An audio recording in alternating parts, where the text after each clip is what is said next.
오늘 우리에게 주신 하나님의 말씀은 창세기 3장 1절부터 7절까지의 말씀입니다. 창세기 3장 1절부터 7절까지의 말씀을 한 절씩 읽으신 후에 마지막 절은 다 함께 한 목소리로 읽겠습니다. 그런데 뱀은 여호와 하나님이 지으신 들 짐승 중에 가장 강교하니라. 뱀이 여자에게 물어 이르되 하나님이 참으로 너희에게 동산 모든 나무의 열매를 먹지 말라 하시더냐.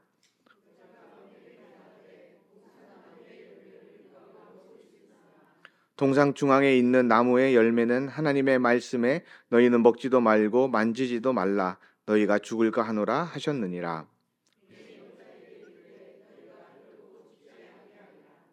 너희가 그것을 먹는 날에는 너희 눈이 밝아져 하나님과 같이 되어 선악을 알 줄 하나님이 아심이니라.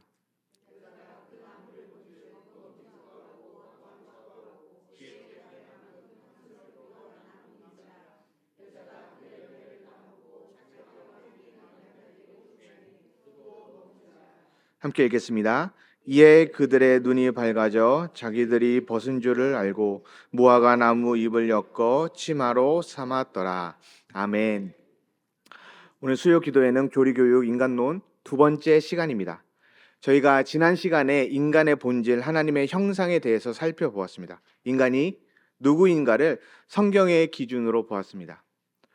오늘 이어지는 질문은 그렇다면 우리 인간이 하나님의 형상인데 왜 우리는 이렇게 자주 흔들리고 그리고 내가 마음 먹은 대로 잘 되지 않을까입니다.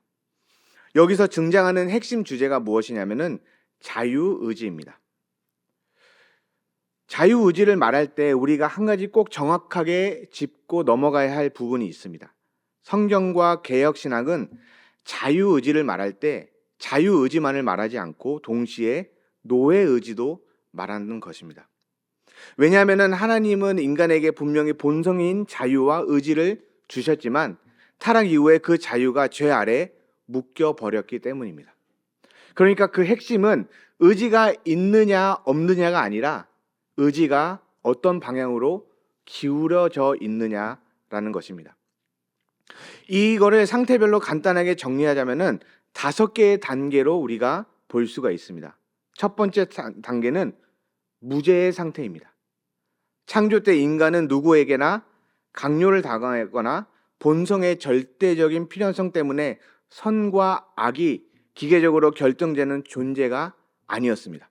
오히려 인간은 선을 기뻐하고 하나님을 참으로 기뻐하게 하려는 마음이 있었고 그렇게 할 자유의 힘도 있었다는 것입니다. 그런데 타락 이후에 문제가 되는 것입니다. 타락 이후 인간의 의지가 없어진 것이 아니라 우리는 여전히 선택을 합니다.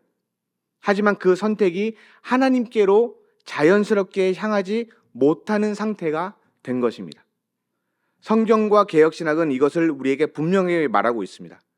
자연인은 구원에 상응하는 영적 선을 원하는 능력이 완전히 상실되었다.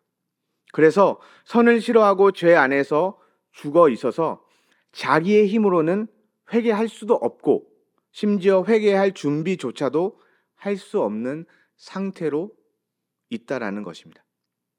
여기서 노예의지라는 말이 나오게 되는 것입니다. 의지가 없다는 뜻이 아니라 의지가 죄의 멍에 아래 묶여 있다라는 뜻입니다. 그런데 그렇다면 희망은 어디에 있습니까? 바로 하나님의 은혜 아래에 있다라는 것입니다. 하나님이 죄인을 회개케 하시고 은혜의 상태로 옮기실 때 그 죄인을 죄 아래에 있던 멍에에서 해방시키게 되는 것입니다. 그리고 영적 선을 원하고 행할 수 있도록 새 마음을 주시는 것입니다. 여기서 핵심은 분명합니다. 우리 스스로 어떠한 의지를 통해서 하나님께 가는 것이 아니라 하나님이 은혜로 의지를 풀어주셔서 우리가 하나님께로 가게 하신다는 것입니다. 하지만 여기서 우리가 오해하지 말아야 될 것은 우리가 성화, 즉 중생했다고 해서 그 싸움이 끝났다라는 것은 아닙니다. 중생한 사람 안에도 여전히 부패한 부분이 남아 있습니다. 그래서 선을 완전히 원하지도 못하고 때로는 악을 행하는 그 길로 끌리게 된다는 것입니다. 바로 이 지점에서 성화의 갈등과 그리고 믿음의 싸움이 계속된다는 것입니다. 그러니까 성도의 삶은 완벽해졌다가 아니라 새 마음을 받고 이제 믿음의 길을 가기 위해 싸움이 시작됐다라는 것입니다. 마지막으로는 영화 이후입니다. 죽음 후 하나님이 완성하시는 영화의 상태에서만이 우리가 전적으로 변함없이 선만을 원하는 참 자유를 갖게 되는 것입니다. 여기서 비로소 우리가 알고 있는 그리고 우리가 원하는 자유가 완성이 되는 것입니다. 죄의 흔들림도 없고 싸움도 없고 유혹도 없는 진정한 자유가 이때 완성되는 것입니다. 정리를 하자면은 의지가 있느냐 없느냐가 아니라 의지가 어디로 기울어져 있다라는 것이 핵심입니다. 그래서 복음은 의지를 교정하는 수준이 아니라 죄의 멍에에서 해방시키는 은혜라는 것입니다. 성경은 우리의 전 존재가 하나님 속에 속해져 있다고 선포하고 있습니다. 로마서 14장 7절과 8절 말씀을 보시면은 우리 중에 누구든지 자기를 위하여 사는 자가 없고 자기를 위하여 죽는 자도 없도다. 우리가 살아도 주를 위하여 살고 죽어도 주를 위하여 죽나니 그러므로 사나 죽으나 우리가 주의 것이로다라고 새 번역에 이렇게 나와 있습니다. 자유의지를 좀 더 깊이 들어가기 전에 먼저 정리해야 할 세 가지 오해가 있습니다. 우리가 자유의지를 이야기할 때 제일 먼저 부딪히는 게 무엇일까요? 대부분 자유라는 단어를 우리가 쓰는 방식 때문에 오해하기 쉽습니다. 첫 번째 오해는 자유는 내가 하고 싶은 대로를 생각하는 것입니다. 이것이 첫 번째 오해입니다. 자유란 내가 하고 싶은 대로 하는 거 아니냐? 그런데 성경이 말하는 자유는 그런 방종이 아니라는 것입니다. 성경적 자유는 하나님 앞에서 선을 선택할 수 있는 그 능력을 말하는 것입니다. 쉽게 말하면은 내가 하고 싶은 것이 아니라 하나님이 기뻐하시는 선을 선택할 수 있는 힘이 바로 성경이 말하는 자유라는 것입니다. 자유는 브레이크 없는 차처럼 그냥 직진하는 게, 내 마음대로 직진하는 게 아니라 바른 길로 갈 수 있는 능력을 말하는 것입니다. 두 번째 오해는 진짜 자유라면은 아무 영향도 받지 않는 완전한 중립의 상태를 선택해야 한다는 오해입니다. 하지만 우리가 살다 보면은, 우리의 삶을 보면은, 현실에서 그리고 성경이 말하는 인간을 보면은 우리는 그렇게 중립적인 존재가 결코 될 수가 없습니다. 우리는 사랑, 욕망, 습관, 두려움 같은 많은 감정들 그리고 외부에 유입되는 그런 환경들을 통해서 우리의 마음이 늘 어느 한쪽으로 기울게 되어 있습니다. 그러니까 선택은 늘 영향이 없는 선택이 아니라 어떤 방향으로 기울어진 마음이 만들어내는 선택을 말하는 것입니다. 우리가 반드시 알아야 되는 것은 우리는 중립이 아니라 기울어진 존재라는 것을 우리가 반드시 기억해야 합니다. 문제는 기울어 있냐 없느냐가 아니라 앞서 말한 대로 어디로, 어떻게 기울어져 있냐라는 것을 우리가 반드시 알아야 됩니다. 그리고 마지막 세 번째 오해는 하나님의 주권을 말하면 인간의 책임이 사라진다는 것입니다. 만약에 하나님이 주권자라면은, 하나님이 만물을 다 다스리는 전지전능하신 분이라면은, 그렇다면 인간의 책임이 사라지는 것이 아닌가요? 라고 질문을 합니다. 그런데 성경은 이 둘 중에 하나를 절대로 버리지 않습니다. 성경은 하나님의 주권도 분명히 말하고 있고 동시에 인간의 책임도 분명하게 말하고 있습니다. 하나님이 주권자시라고 해서 인간이 로봇이 되는 것도 아니고 인간이 책임이 있는 선택을 한다고 해서 하나님의 주권이 흔들리는 것도 아닙니다. 성경은 이 두 가지를 함께 붙들고 우리를 반드시 바른 자리로 세우고 인도하고 있습니다. 성경은 주권이니까 책임이 없다도 아니고 책임이니까 주권이 없다도 아니고 둘 다 붙든다는 것입니다. 정리하자면 이렇습니다. 성경적 자유는 방종이 아니라 선을 선택하는 능력이며 우리는 늘 어떤 방향으로 기울어져 있고 하나님은 주권자이시지만 우리는 책임 있는 선택자라는 것을 반드시 기억해야 하는 것입니다. 오늘 우리가 정리하려고 그리고 우리가 이해하려는 포인트는 단순합니다. 자유의지 논의에서 핵심은 선택을 하느냐 마느냐가 아니라 그 선택이 결국 어디로 향해 가고 있냐라는 것입니다.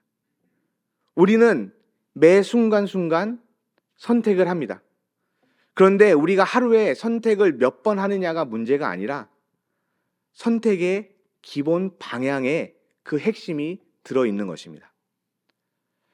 타락 이후 인간은 여전히 결정을 내리지만 그 결정이 자연스럽게 하나님께로 원래 가야 하는 하나님의 방향대로 가지 못한다는 것입니다. 성경은 이것을 도덕적 무능, 즉 영적 선을 스스로 기뻐하며 원하고 택할 수 없는 무능으로 진단하고 있습니다.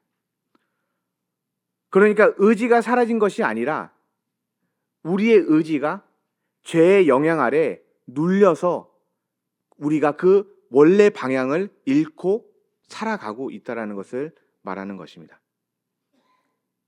이런 방향 잃은 그리고 이 죄에 눌린 진단을 성경은 이렇게 말하고 있습니다. 요한복음 8장 34절에 예수께서 대답하시되 진실로 진실로 너희에게 이르노니 죄를 범하는 자마다 죄의 종이라. 여기서 가장 중요한 것은 종은 선택을 못하는 존재가 아니라 선택을 하는데 주인이 정해져 있는 존재라는 것입니다. 겉으로는 외부의 모습으로는 자유처럼 보여지지만 실제로는 죄의 지배 아래 있을 수 있다라는 것입니다. 또 성경은 우리를 이렇게 진단하고 있습니다. 에베소서 2장 1절에서 3절까지의 말씀인데요. 그는 허물과 죄로 죽었던 너희를 살리셨도다. 그때에 너희는 그 가운데서 행하여 이 세상 풍조를 따르고 공중의 권세 잡은 자를 따랐으니 곧 지금 불순종의 아들들 가운데서 역사하는 영이라. 여기서 죽음은 단지 상처가 있다 아니면 약하다 그런 정도가 아니라 성경이 말하는 죽음은 우리가 생각하는 것보다 더 깊이가 있습니다. 영적으로 하나님께 반응할 수 없는 그런 상태, 즉 무능함을 뜻하고 있습니다. 그런데 복음은 여기서 우리에게 희망을 주고 있습니다. 빌립보서 2장 13절 말씀인데요. 너희 안에서 행하시는 이는 하나님이시니 자기의 기쁘신 뜻을 위하여 너희에게 소원을 두고 행하게 하시나니라고 말하고 있습니다. 선을 원하고 그리고 선을 행할 수 있는 능력이 내 결심에서 나오지 않는다는 것입니다. 성경은 우리에게 분명하게 말하고 있는 것이 무엇이냐면 그 능력은 하나님이 우리 안에 소원을 넣어주시는 은혜에서부터 시작된다는 것입니다. 그 은혜의 선물이 있어야지만 우리가 그 선을 행할 수 있는 능력이 나타난다는 것입니다. 그래서 우리는 이렇게 정리할 수 있습니다. 우리는 하고 싶은 대로 할 자유는 어느 정도 있지만 그런데 해야 할 선을 기뻐하며 선택하는 힘은 은혜 없이 할 수 없다라는 것입니다. 타락 이후 인간은 선택을 하지만 그 선택의 방향이 하나님께로 향하지 못하는 영적 무능에 빠져 있으며 선을 원하고 행하는 능력은 하나님의 은혜로 주어진다라는 것을 우리가 한 문장으로 정리할 수 있습니다. 그렇다면은 나는 나를 포기해야 할까? 아니면은 은혜가 필요하다라는 것을 우리가 분명히 알아야 하는 것입니다. 성경이 말하는 자유의지는 하나님 없이도 마음대로 할 수 있는 능력이 아니라 오히려 강요가 아닌 자발적인 선택으로 하나님을 사랑하고 순종할 수 있도록 주시는 하나님의 놀라운 능력입니다. 그러니까 자유는 내가 왕이 되는 권리가 아니라 하나님 안에서 선을 선택할 수 있도록 우리에게 주시는 거룩한 선물인 것입니다. 그리고 성경은 이것을 말할 때 두 가지 진리를 함께 붙들고 있습니다. 하나님은 분명한 주권자이시고 인간은 반드시 책임 있는 선택자라는 것입니다. 그래서 하나님이 주권자이라고 해서 인간이 꼭두가시처럼 되는 것도 아니고, 인간이 선택을 한다고 해서 하나님의 전 우주적인 통제력을 잃지도 않는다라고 하는 것입니다. 이 신비를 다 해결하려고 하기보다 성경이 함께 붙드는 이 두 진리를 함께 붙드는 것이 바로 우리가 가야 하는 믿음의 길입니다. 여기서 우리가 한 걸음 더 들어가 보겠습니다. 창조 때 무죄한 상태의 인간은 하나님을 기쁘게 할 선을 원하고 행할 자유의 힘이 있었다라고 아까 말씀했습니다. 하지만 타락 이후에도 인간의 의지가 사라진 것은 아니라고 또한 말씀드렸습니다. 우리는 여전히 선택하고 그리고 결정을 하고 있습니다. 다만 중요한 것은 타락한 의지는 스스로 하나님께 향하지 못하는 상태, 곧 영적 선에 대한 무능 가운데 놓여져 있다는 것입니다. 그래서 죄인은 억지로 끌려가는 것이 아니라 자신의 원함을 따라서 자신 스스로 죄를 선택하는 것입니다. 이렇게 보면은 자유의지는 단순히 하나의 단어로 끝나지 않고 상태에 따라서 구분해서 이해해야 합니다. 그래서 개혁신학은 인간의 의지를 무죄, 타락, 중생, 영화의 네 단계로 아까 본 것처럼 정리하고 있습니다. 우리가 자유의지를 보면은 타락 또한 봐야 됩니다. 타락은 한마디로 말하자면 인간이 나는 주의 것이라는 사실을 거부하는 최초의 반역의 상태를 말하는 것입니다. 중요한 점은 하나님께서 인간을 창조하실 때 기계처럼 무조건 하나님의 말씀을 맹종하도록 혹은 로봇처럼 자동 순종하도록 만들지 않으셨다는 것입니다. 하나님은 인간에게 의지를 주셨고 그 의지로 하나님을 사랑하기를 원하셨습니다. 웨스트미니스터 신학 고백 제9장 1항은 이렇게 말하고 있습니다. 하나님은 인간의 의지에 본성적 자유를 부여하셨다. 즉 인간은 강요에 의해서 선과 악이 정해져 있는 존재가 아니라 선도 그리고 악도 선택할 수 있는 존재로 창조되었다라는 것입니다. 하나님은 인간이 억지로 아니라 자발적으로 자유적으로 선택해서 하나님을 사랑하고 그리고 하나님을 선택하기를 원하셨던 것입니다. 그리고 신앙고백서 9장 2항은 무죄한 상태의 인간을 이렇게 설명하고 있습니다. 무죄한 상태에 있는 사람은 선과 하나님을 기쁘게 하려는 일을 원하고 또한 그렇게 행할 자유와 힘을 가지고 있었다. 이것은 창조 때 인간에게는 선을 원하고 선을 행할 수 있는 자유가 실제로 있었다라는 것을 우리에게 말해주고 있습니다. 하지만 문제는 그 다음입니다. 타락한 인간은 하나님이 주신 이 거룩한 자유를 하나님을 사랑하는 길이 아니라 자기 이름을 드러내는 길로 오용하기 시작했습니다. 자기 이름을 드러내는 길. 우리가 가장 성경에서 떠오르는 사건이 무엇일까요? 바로 바벨탑의 사건입니다. 바벨탑의 사건이 있을 때 사람들이 뭐라고 했습니까? 우리의 이름을 내자라고 말했습니다.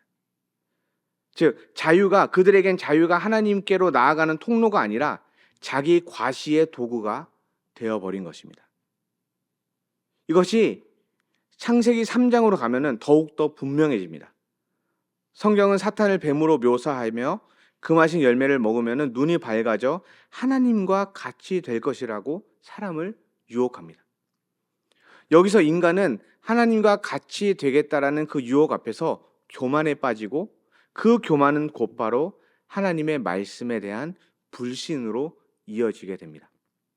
금하신 것을 가볍게 여기고 하나님의 말씀보다 뱀의 말에 더 그럴듯하게 들리기 시작하는 것입니다. 뱀의 질문이 대표적입니다.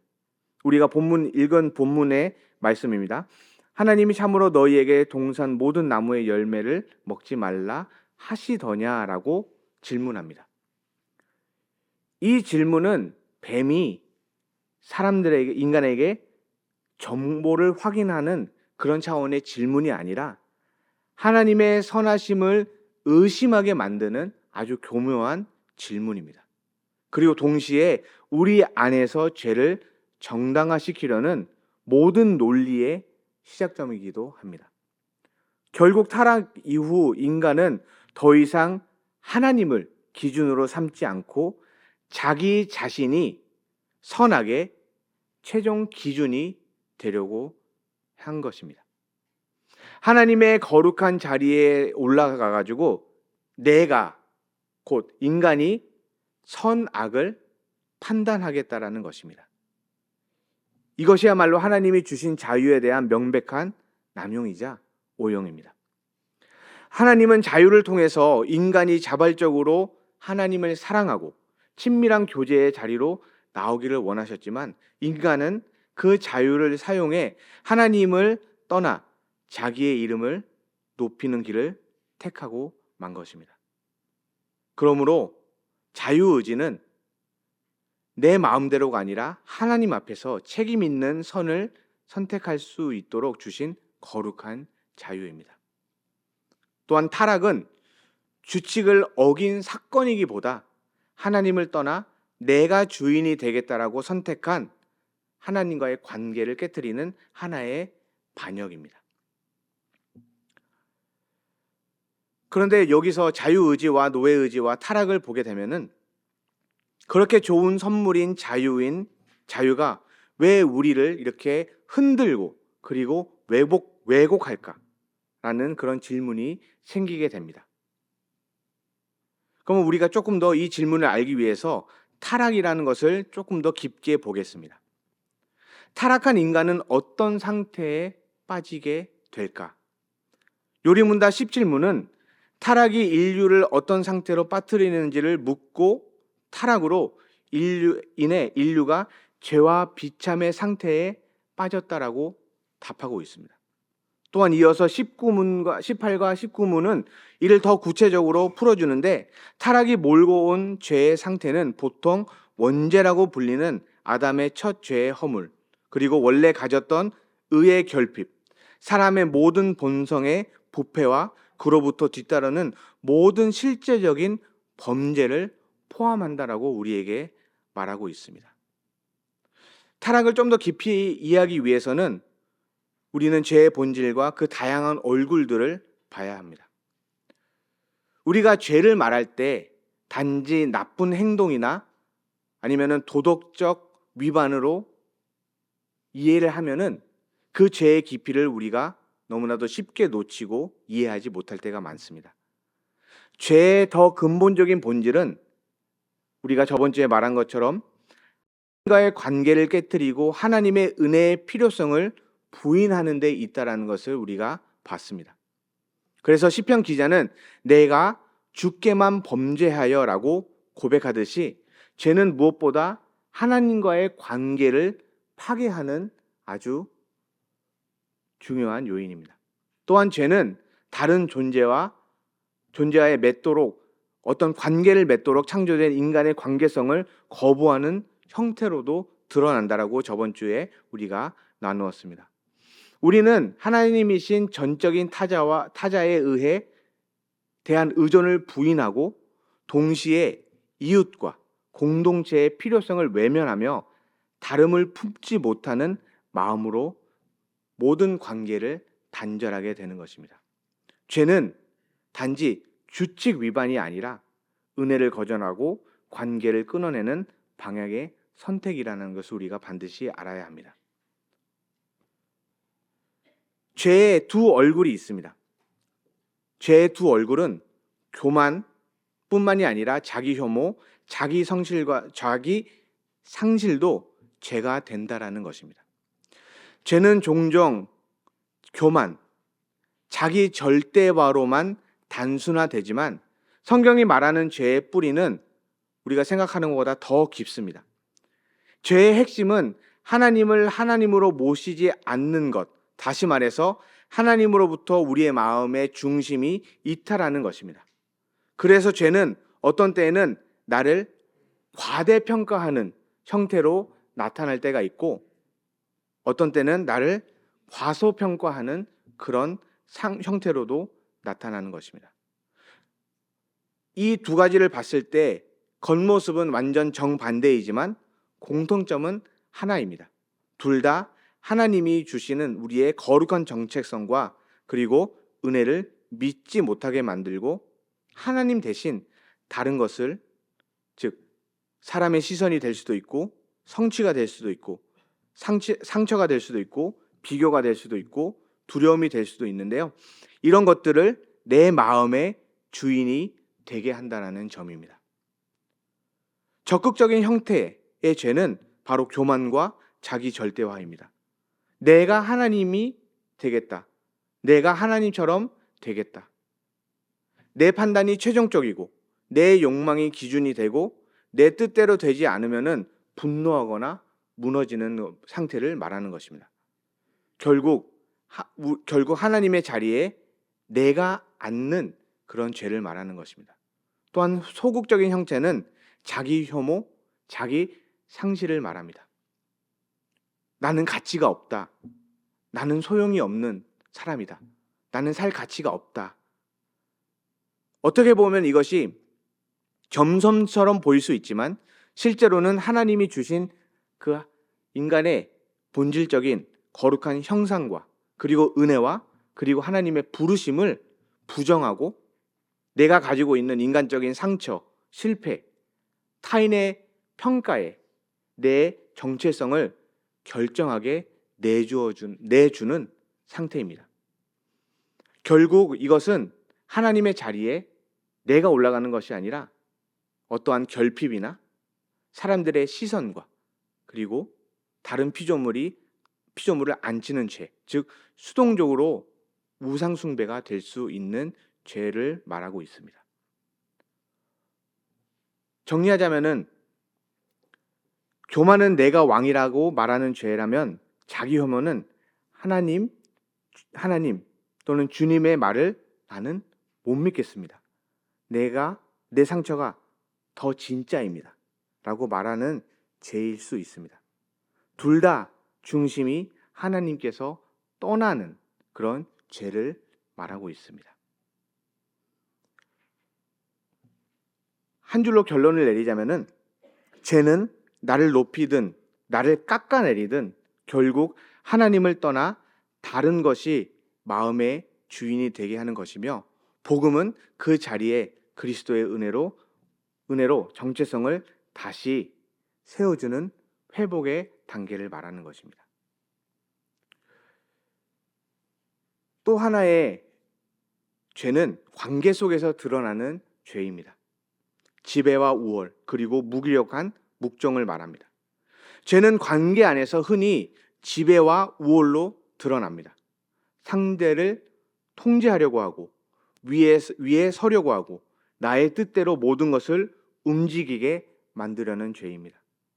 그런데 죄는 여기서 끝나지 않습니다. 죄는 반대로 두려움과 체념 속에서 말해야 할 때 말하지 못하고 불의를 보면서 어쩔 수 없다며 무기력하게 묵종하는 형태로도 나타나게 됩니다. 이것이 겉으로는 조용하고 순한 모습처럼 보일 수 있지만 그 안에는 하나님께서 우리에게 주신 책임, 진실, 정의, 사랑의 선택을 피하려고 하는 영적 후퇴가 숨어져 있다라고 말할 수 있습니다. 그래서 관계 안에서 죄를 다룰 때는 우리가 두 극단을 함께 보아야 합니다. 권력의 의지, 즉 지배와 우월, 내가 정하고 내가 통제하고 내가 꼭 이겨야 한다. 상대를 사람으로 대하지 않고 도구화하며 관계가 사랑이 아니라 힘의 게임이 되는 것입니다. 또한 반대의 극단은 무기력한 종속입니다. 말해봐야 소용이 없다. 그냥 참고 넘어가야지. 불의 앞에서 영혼이 작아지고 하나님이 주신 양심과 그리고 진실의 목소리가 점점 이것으로 인해서 약해지는 것입니다. 때로는 이것이 평화처럼 보이지만 이것은 진정한 평화가 아니라 회피로 관계를 유지하게 되는 회피의 죄가 있습니다. 다만 우리가 여기서 반드시 기억해야 할 점은 이 논의가 상처받은 사람을 탓하며 희생자 비난으로 흘러가면 안 된다는 것입니다. 어떤 사람의 침묵은 죄의 결과이기 전에 두려움과 상처, 위협, 구조적 불의 때문일 수도 있다는 점을 우리가 반드시 기억해야 합니다. 그러므로 우리는 누군가의 침묵을 함부로 정지하기보다는 하나님 앞에서 진실을 말할 수 있도록 보호하고 돕는 공동체가 되어야 하는 것입니다. 성경이 죄를 드러내는 목적은 사람을 무너뜨리고 사람을 정죄하기 위해서가 아니라 그 공동체와 그 사람을 회복의 길로 이끌기 위함이라는 것을 반드시 우리는 기억해야 됩니다. 죄는 정말 여러 가지 얼굴을 가졌습니다. 우리가 흔히 말하는 센 죄, 그런 죄만이 죄가 아니라 우리가 방금 본 것처럼 소심한 거절도 은혜를 막는 통로임을 우리가 깨닫게 됩니다. 지배는 관계를 짓누르고 목적은 관계를 방치하게 됩니다. 복음은 이 둘에서 우리를 건져냅니다. 그러므로 죄는 관계에서 힘으로 누르는 방식과 두려움으로 물러나는 방식이 둘 다 나타나며 복음은 그 관계를 다시 사랑과 진실로 세우게 된다는 것입니다. 죄의 현실을 아는 것 자체가 이미 은혜의 역사입니다. 우리는 보통 죄를 인정하면 끝이 난다라고 생각하지만 성경은 정반대를 우리에게 말하고 있습니다. 죄를 보게 되는 순간이 어떻게 보면은 회복의 출발점이라는 것입니다. 예수님은 성령께 오면은 죄에 대하여 세상을 책망하신다라고 말씀하셨습니다. 여기서 성령의 책망은 정죄, 그러니까 너는 죄인이야, 너는 끝났어, 이것이 아니라 초대라는 것입니다. 다시 내게로 돌아와라, 다시 회개의 길로 들어가라라는 초대이라는 것입니다. 성령은 우리를 무너뜨리기 위해서 계속해서 우리 안에서 그 죄를 드러내는 것이 아니라 죄가 우리에게 주는 그 거짓 평안에서 우리를 깨우고 우리를 흔들고 우리를 다 바로 잡아서 하나님께로 돌아오게 만드는 것입니다. 정죄는 사람을 숨게 만들고 그리고 포기하게 만들고 그리고 어떻게 보면은 사람을 고립시킵니다. 그런데 성령님은 우리를 책망하는데 그 성령의 책망은 사람을 다시 빛으로 나오게 하고 회개하게 하고 다시 무너졌던 우리의 삶과 우리의 신앙을 다시 일어나게 만듭니다. 그래서 성령의 책망이 임할 때 우리는 반드시 이렇게 반응할 수 있어야 됩니다. 주님, 제가 왜 이렇게 되었는지 이제 알겠습니다. 저를 정죄하지 마시고 다시 주님께로 돌이키게 하여 주세요. 그 순간부터 복음은 너는 왜 그랬어? 너 왜 그렇게 살아? 그런 게 아니라 내가 너를 다시 어떻게 살릴 수 있냐, 어떻게 살릴까로 우리를 이끈다는 것입니다. 성령의 책망은 너는 끝났어, 너는 죄인이야, 인간이라서 어쩔 수 없는 죄성을 가지고 있어가 아니라 이제 그럼에도 불구하고 돌아가자, 나에게로 돌아와라 입니다. 죄를 보게 하시는 하나님은 동시에 우리를 회복의 길로 인도하신다는 것입니다.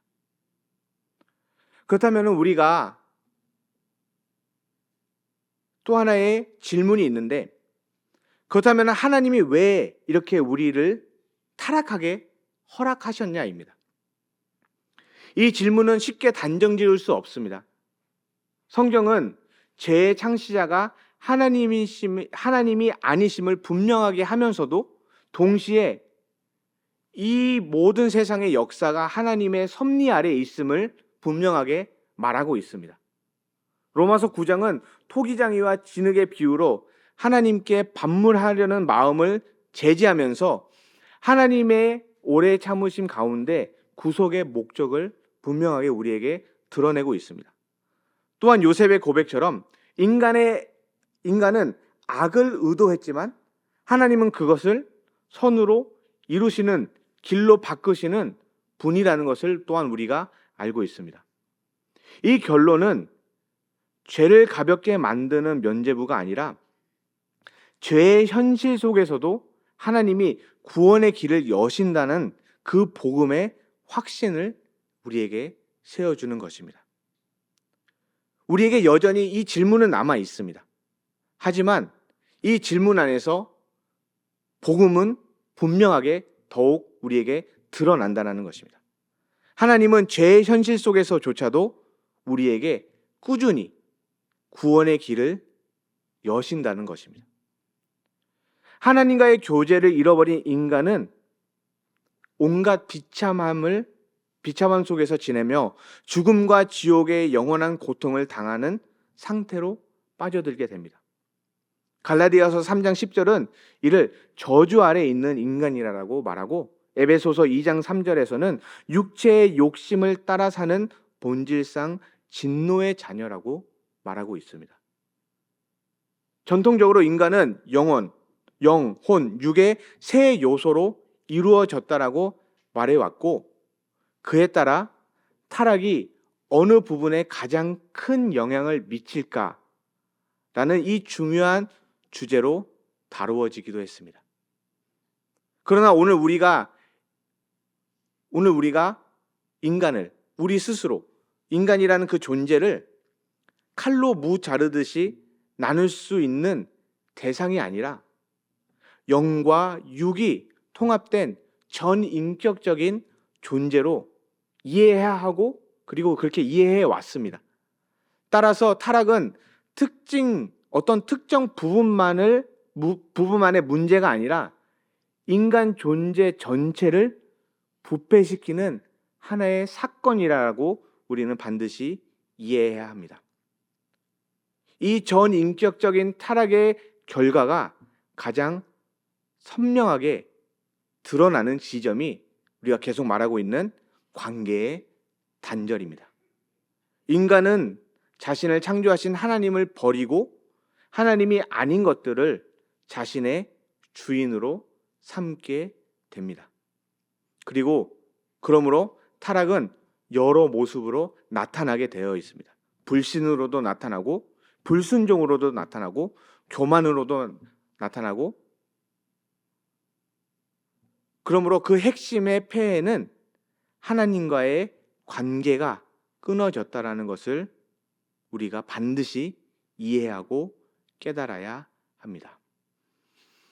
네, 오늘 준비한 내용이 끝낼 수 있을 거라고 생각했는데 역시 저도 못 끝낼 것 같습니다. 그래서 이제 타락의 결과가 남아 있고, 그리고 그 복음이 어떻게 타락한 우리를 회복시키는지에 대해서는 다음 시간 때 함께 나누고, 그리고 또 인간론에 대해서 더 깊이 나누도록 하겠습니다. 우리 강의안을 보시면은 맨 마지막 페이지에 결단 기도가 있습니다. 우리가 결단 기도를 함께 읽으신 후에 우리 찬양 들으시고 이 기도의 제목을 가지고 함께 기도의 자리로 나가겠습니다. 우리 함께 읽겠습니다. 주님, 저는 주의 것입니다. 성령께서 제 마음의 방향을 새롭게 하셔서 선을 기뻐하며 선택하게 하시고 교만과 자기 혐오, 지배와 묵정의 죄에서 돌이켜 관계를 회복하게 하소서. 예수 그리스도 안에서 참 자유로 자라게 하소서. 이 기도의 제목을 갖고 함께 기도하겠습니다.